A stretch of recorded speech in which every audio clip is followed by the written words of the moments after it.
Olá, seja muito bem-vinda, seja muito bem-vindo ao novo episódio do podcast Conexões de Impacto. Eu sou Flávia Valéria e com vocês vamos conversar sobre o poder da exposição, sharing e oversharing na era digital. E eu começo perguntando a vocês conhecem esse termo? Já ouviram falar sobre sharing e sobre o oversharing? Não? Sim? Não tem problema. Vamos conversar sobre ele hoje. E primeiramente, na nossa provocação inicial, a gente pensa assim: você já parou para pensar em quantas fotos e informações suas estão na internet? E mais ainda, quantas delas foram postadas sem o seu consentimento quando você era criança? Claro, aqui é para todos aqueles que foram nascidos já sobre a égide da internet e das redes sociais. Mas é uma reflexão que merece alguns pontos de observação. Quanto da sua vida está postada na internet e quanto de controle você tem sobre as informações que as pessoas estão tendo acesso sobre você e talvez você ainda não tenha se dado conta devidamente. E especialmente para crianças e adolescentes que, por serem não responsáveis, no sentido de que precisam de um genitor e dos pais para poder postar, poder compartilhar essas fotos, elas não têm como decidir o que é e o que vai ser postado sobre elas e quais impactos isso terá na sua vida futura. E nesse ponto é importante falar com pais e responsáveis para que eles tenham o devido conhecimento e a devida preocupação sobre o que tipo de conteúdo estão sendo postado nas redes sociais sobre filhos e sobre aqueles que estão sobre a sua responsabilidade. Por quê? Porque às vezes também isso gera algumas desavenças familiares. É uma avó que quer postar uma foto do neto, é uma tia que quer postar um almoço de família e apresentar para o mundo o novo bebê da família, muitas vezes sem pedir o consentimento dos pais.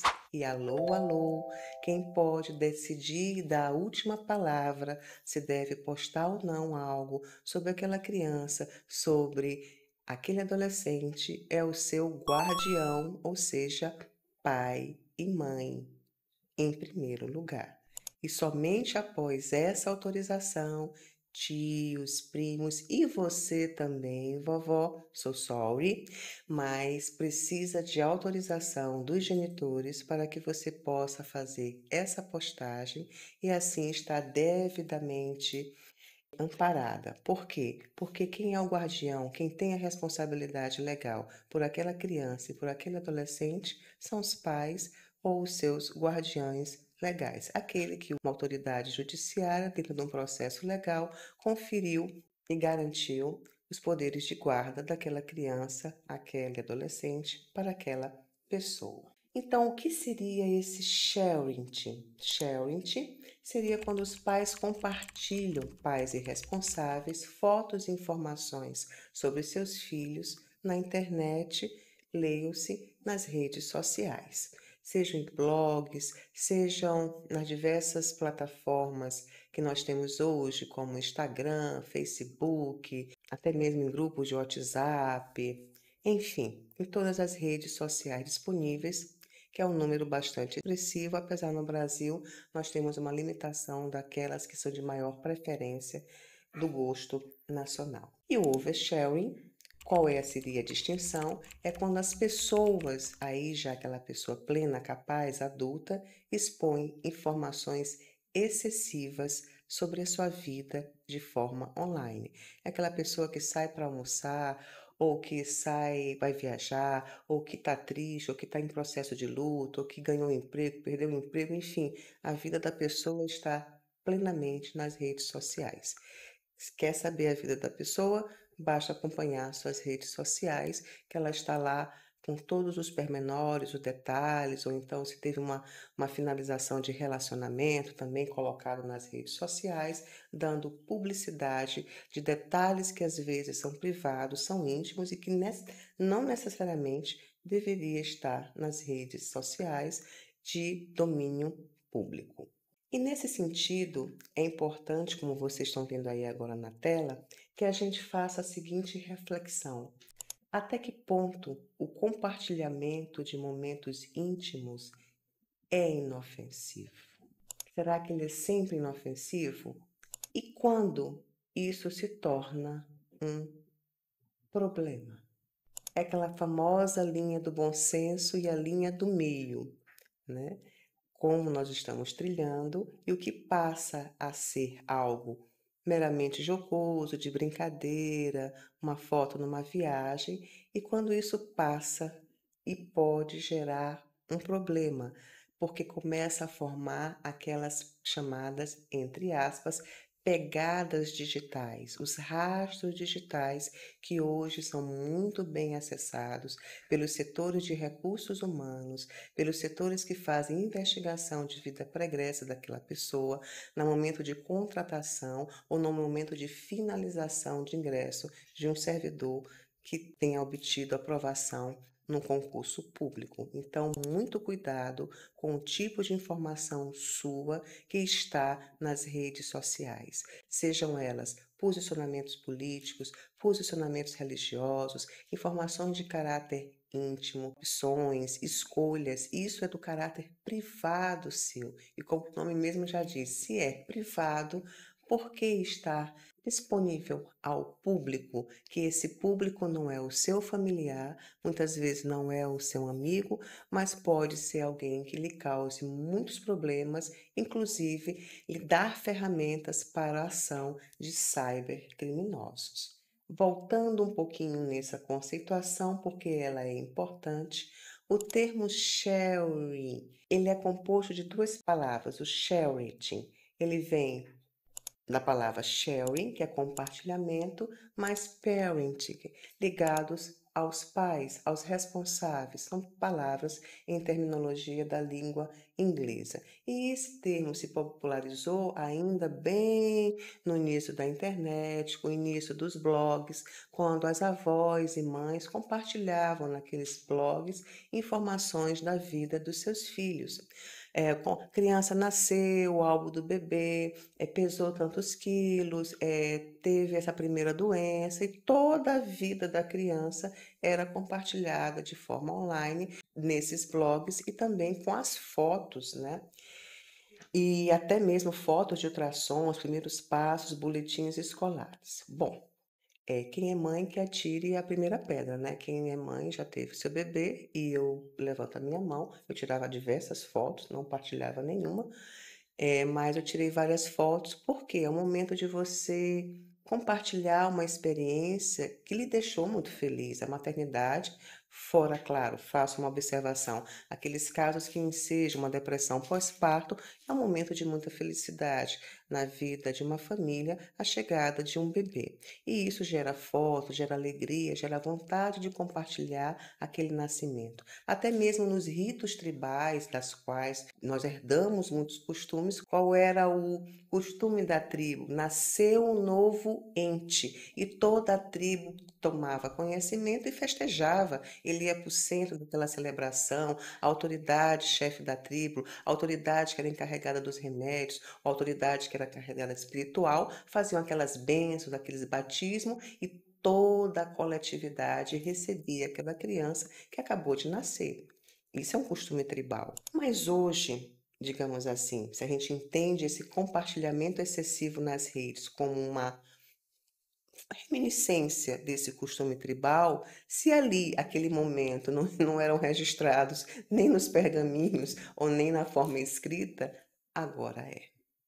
E isso pode dar acesso da informação do seu ente mais querido, filho ou filha, inclusive para redes de pedofilia. Falo isso pausadamente porque isso é um perigo real. Não é um perigo longínquo que está no outro país. Não, é real.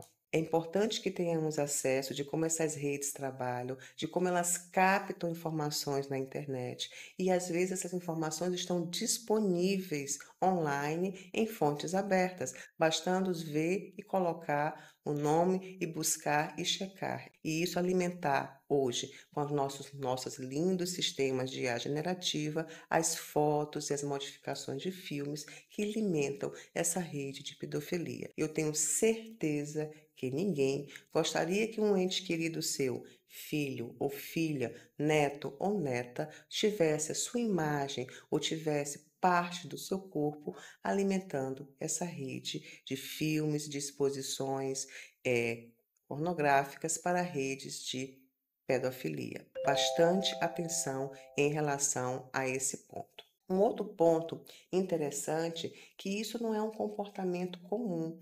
Sim, causa conflitos na própria família e às vezes a vara de família tem que deliberar sobre o direito de avós postarem a vida online de netos nas suas redes sociais. E tem se deliberado que quem decide, quem tem a última palavra são os pais e são os genitores. E também nós temos uma experiência muito interessante que aconteceu na Universidade Aberta da Catalunha. Foi um estudo feito em 2019 em que se constatou que com menos de 6 meses, 81% dos bebês já estavam com a sua vida online.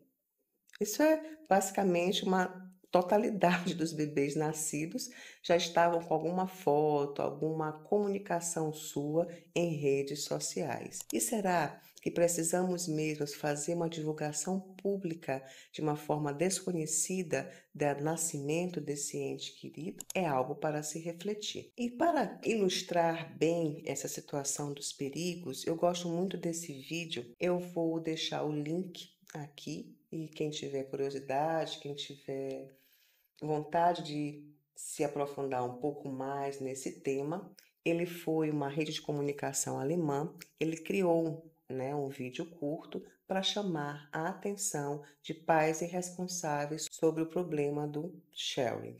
E aí eu vou dar um pequeno spoiler, quem não quiser saber, que quer escutar o vídeo, ver o vídeo sozinho, só passar mais um pouquinho e daqui a pouco a gente se encontra. O que diz esse vídeo?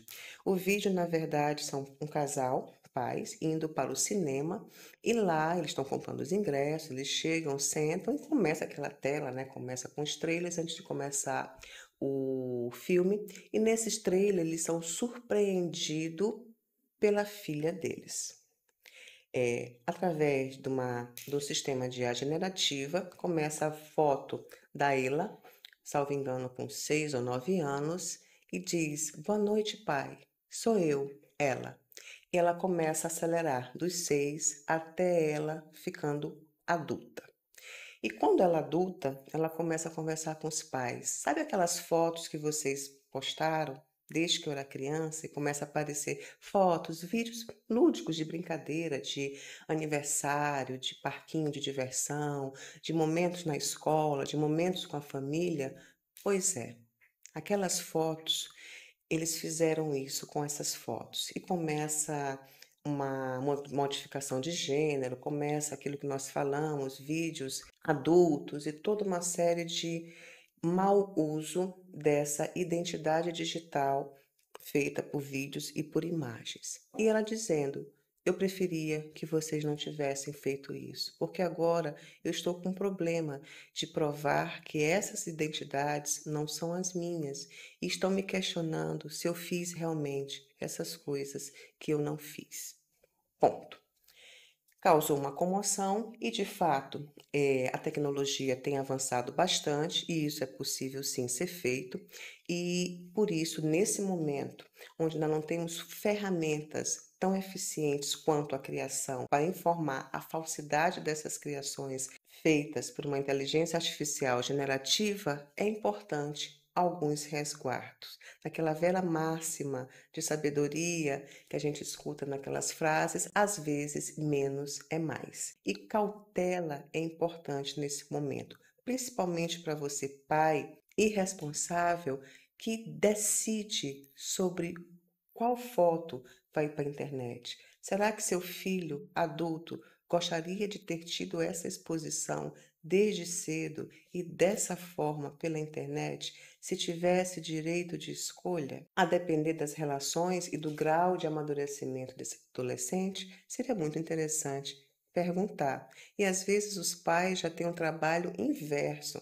São os adolescentes que, ao iniciar o acesso às redes sociais, eles próprios querem postar. Mas, se eles tiverem recebido uma educação desde pequenininho, desde a primeira infância, aí eu deixo para vocês aqui o vídeo que já foi feito aqui no canal sobre os riscos da exposição de telas para a primeira infância. Se eles tiverem sido educados desde aquela idade, sobre os perigos, sobre como interagir no meio digital, os riscos, as vantagens, os limites, certamente serão adolescentes que terão uma educação digital mais robusta, conhecendo os riscos deles próprios compartilharem informações íntimas num ambiente que é público. Poderíamos ter aquele argumento, bom, mas minhas redes elas não são públicas, elas são privadas. Você não controla nem a sua rede privada, no sentido de que quem está ali dentro pode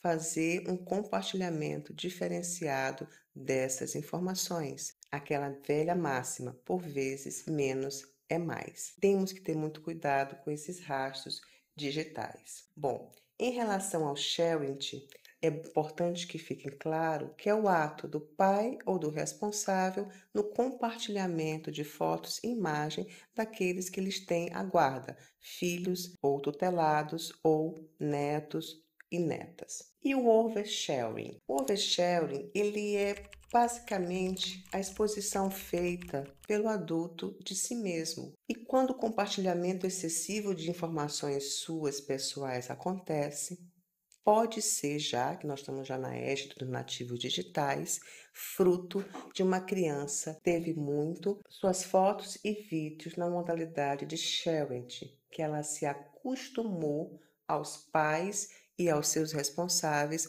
a divulgarem excessivamente a sua imagem, os seus vídeos na internet e nas plataformas digitais e não foi ensinada, devidamente educada, aquela tão palavra, expressão, literacia digital dos riscos e perigo dessas exposições excessivas e se torna um adulto, digamos assim, permissivo com as suas redes sociais, sem saber a fronteira do que é a sua vida privada e do que é aquela imagem da sua marca que passa por uma rede social. Temos que ter noção que a nossa vida que vai para o digital não consegue jamais fotografar ou fazer um vídeo do que acontece nas 24 horas do dia.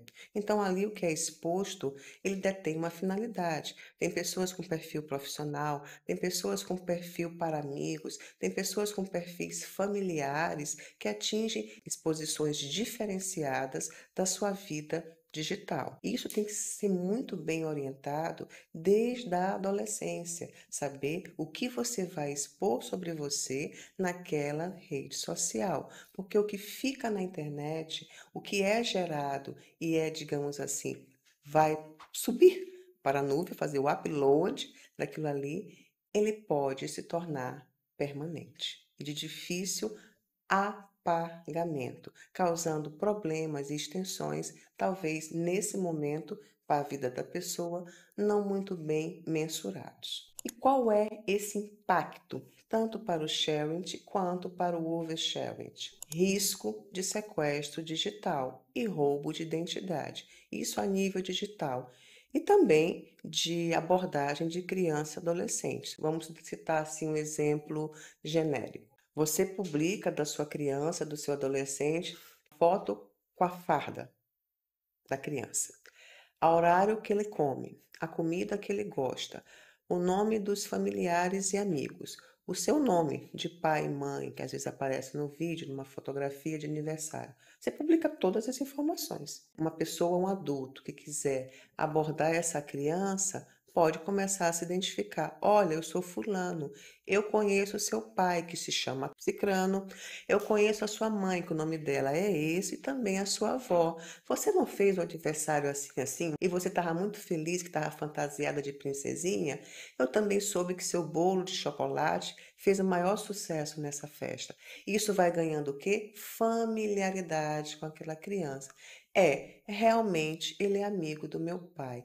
Olha, o seu pai não deu tempo de lhe avisar, mas eu vim aqui lhe levar até a sua casa, porque teve um problema. Eu tive que vir às pressas para vir até você. Não ficaria muito difícil para uma criança, depender da idade, questionar essa história e não ir? Então, nós precisamos de certas travas de segurança. Claro que as escolas hoje têm uma série de restrições da liberação de saída de alunos. Eu estou colocando um exemplo geral, que pode ser no condomínio, que pode ser em qualquer lugar, na academia, numa escola de inglês.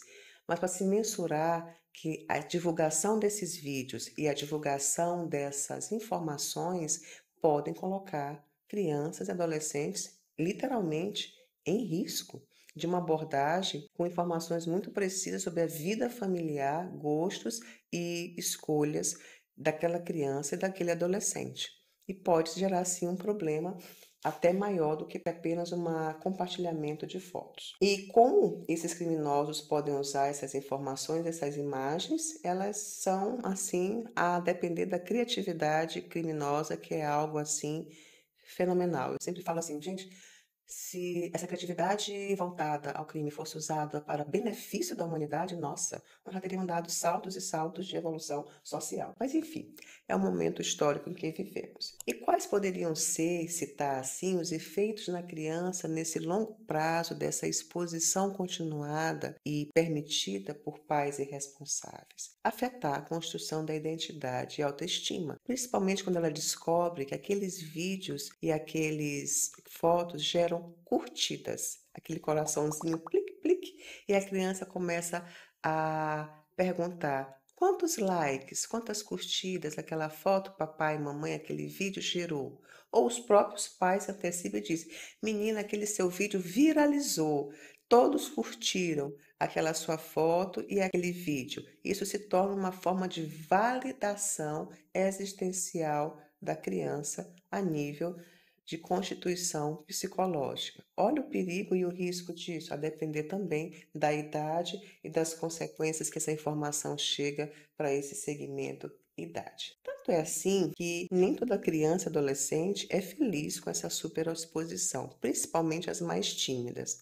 Mas infelizmente, as crianças elas têm menos mecanismos de reivindicarem seus direitos quando se trata de pai e de mãe que são soberanos. E talvez por isso eu sou defensora desse ponto de vista. Eu acredito que o Estado ele tem que dar algumas nortes e regulamentações, sim, como nós temos na comunidade europeia, para evitar, esse estímulo para os influencers mirins. Mas esse é assunto que nós vamos conversar em um outro momento. E nós temos sim um caso sui generis, assim diferenciado, que foi uma moça que, ao se tornar a idade adulta, ela processou os pais pela exposição excessiva, não consentiva, da qual ela não gostava daquilo, pelos danos advindos daquela superimagem, daquilo que ela não teve escolha de fazer por estar sob a tutela de pai e de mãe. Tutela no sentido não no termo legal,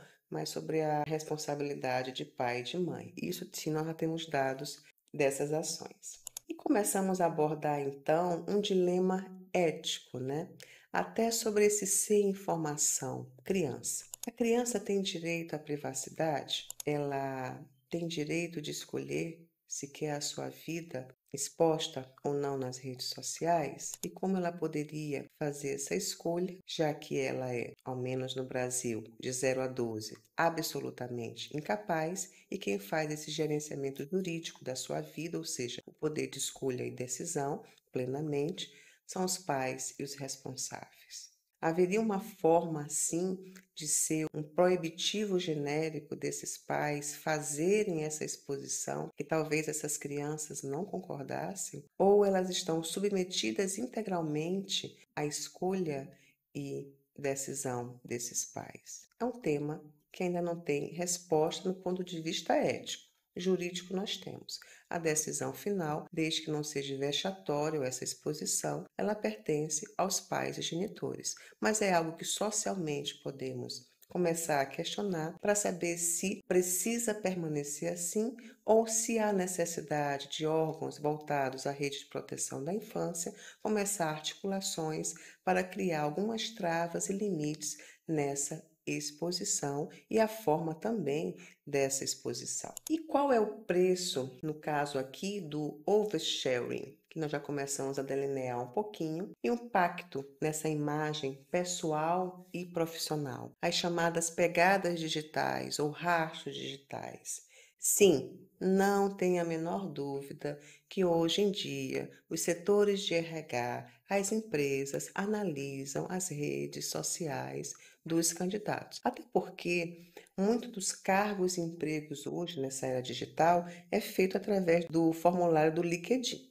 Então, ali você já é um perfil que você vai, primeiramente, ser analisado, vai ser o seu perfil social no LinkedIn. Mas não para aí. Tudo aquilo que a empresa puder buscar da sua vida digital, curtidas, posicionamentos, posições políticas, posições que se enquadram ou não com aquela filosofia da empresa, vai ser buscado sim, e isso pode gerar um ponto entre a sua contratação ou a sua não contratação.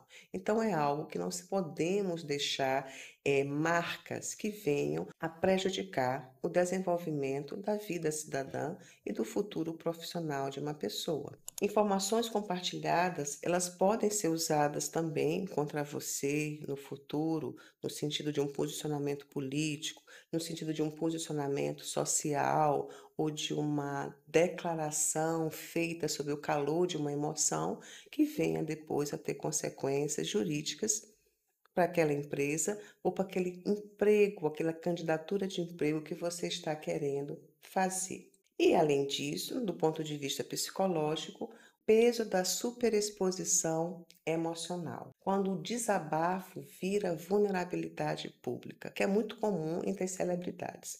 Celebridade se vai casar, comunica na internet.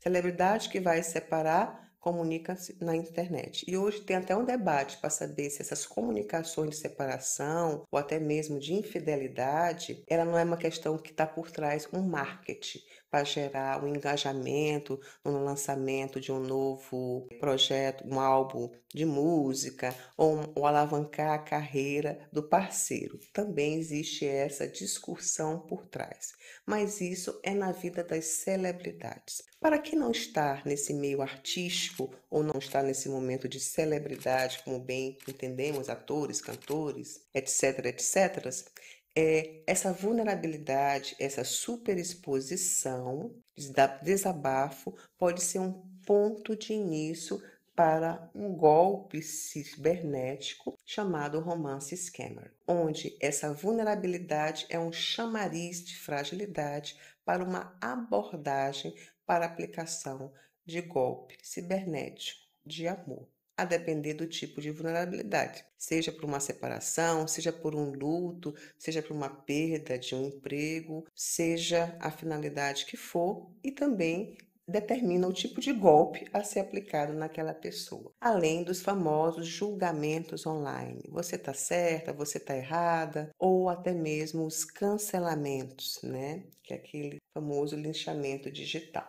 E nesse sentido, como podemos fazer o compartilhamento consciente? Sim, nós somos hoje seres do planeta Terra viventes numa sociedade em intensa transformação digital. Significa dizer que os meios digitais fazem parte do nosso cotidiano e, com isso, os aplicativos de redes sociais também. E que muitas vezes conexões são feitas através das redes sociais, seja você buscando um curso, seja você buscando amigos, seja você buscando contatos os mais diversos.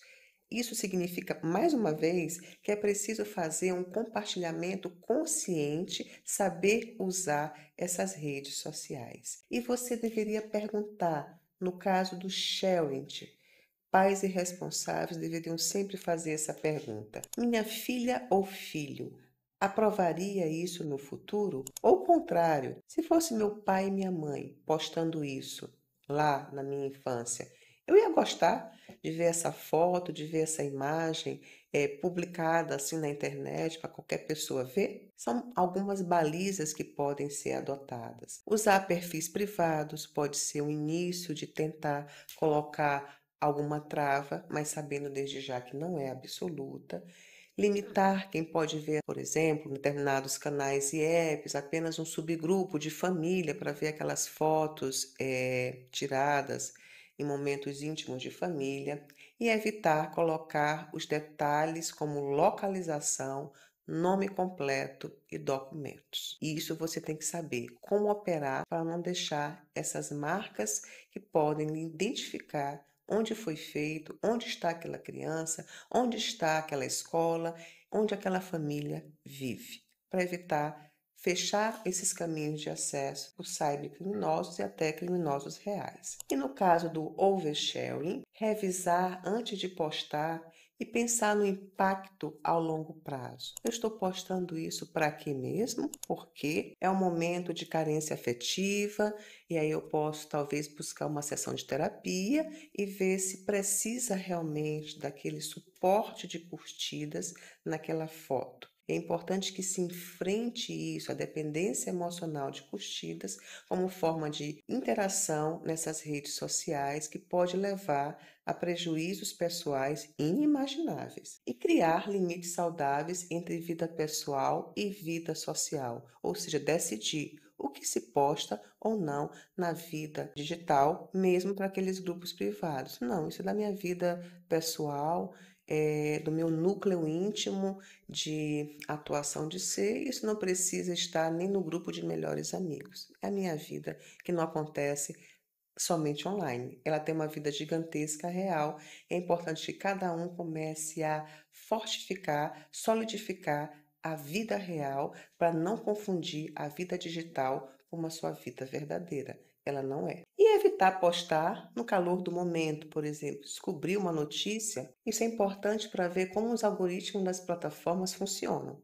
Eles funcionam para gerar engajamento.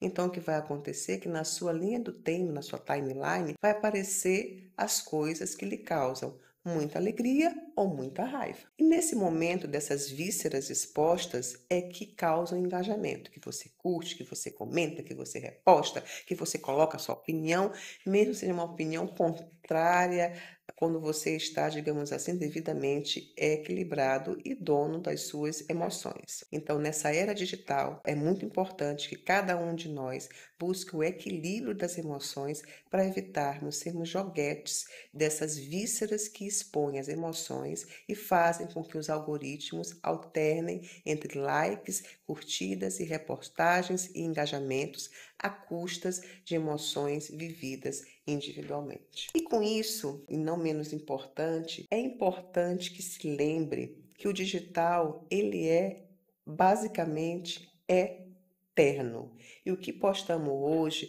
pode ecoar por anos e anos e nos gerar muitas dificuldades de apagar essas imagens e dos problemas gerados dessas imagens. Seus filhos, seu eu futuro e até sua reputação profissional podem ser impactados naquilo que você compartilha no hoje. E assim é importante que você tenha uma mentalidade seletiva de como é feita a sua interação nas redes sociais, pessoal e principalmente dos seus responsáveis, como filhos, netos e todo aquele que estiver sobre a sua responsabilidade enquanto adulto. E é importante que cada um de nós, e isso serve para todos, faça sempre essa reflexão. O que você postou recentemente sobre alguém? Por exemplo, às vezes num jantar entre amigos, aniversário, num restaurante